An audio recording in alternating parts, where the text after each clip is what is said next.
This is In the Loop. I'm Christian Bryant. We're starting tonight talking about Afghanistan, with the situation on the ground changing rapidly since the Taliban stormed into Kabul and the Afghan government collapsed. For a lot of folks, what's shocking about this Taliban takeover isn't the fact that it happened, but how fast it happened. 20 years after being driven out by US troops, the Taliban's expansion across Afghanistan was slow and steady across much of this year, but has ramped up to unbelievable speeds over the past few weeks and days, now leaving the Taliban asserting its control over the country once again. Video from Afghanistan shows Taliban fighters on the streets of Kabul. Taliban spokesman told journalists today that the international community shouldn't be concerned and that there will be no violence against women in Afghanistan, even though there has been well-documented and widespread abuse in areas under Taliban control for decades. But the Taliban's words aren't doing much to calm concerns for the many thousands of Afghans who are now desperate to get out of the country and escape Taliban control. Afghan citizens and human rights watchdogs worldwide fear that despite reassurances from the Taliban,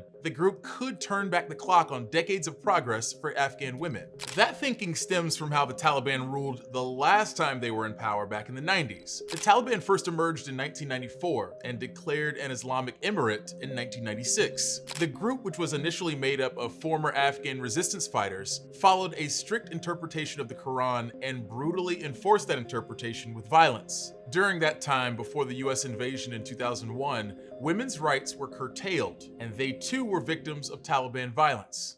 Here to talk to us a bit more about how the Taliban is presenting itself today and lessons learned from the past is Newsy's Sasha Ingber. Sasha, we saw that the Taliban had its first press conference since taking over Kabul. What did the spokespeople have to say? It was really all about peace and inclusion.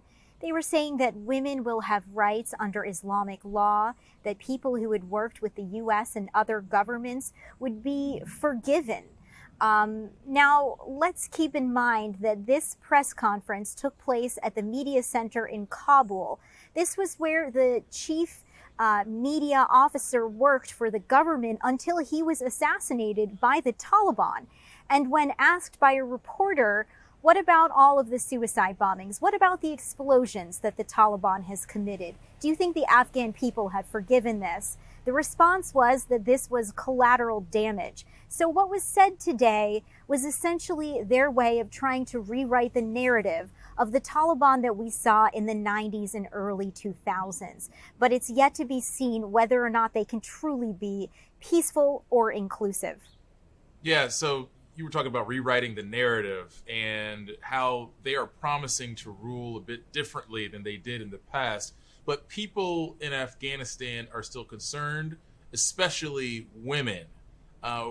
Why is that? Can you elaborate on that just a bit?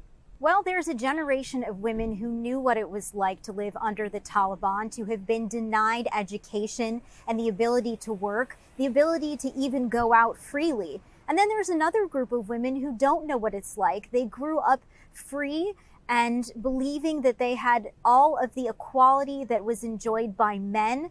And that is now put in jeopardy, even though the Taliban is saying that they'll have the ability to work in the government, that these girls will still be allowed to go to school. There are reports of schools shutting down, of girls being forced into marriage. This was a time of stonings, of women being boiled as punishment, of rape, being sold into marriage. And it was a very dark time that women truly do have to fear again.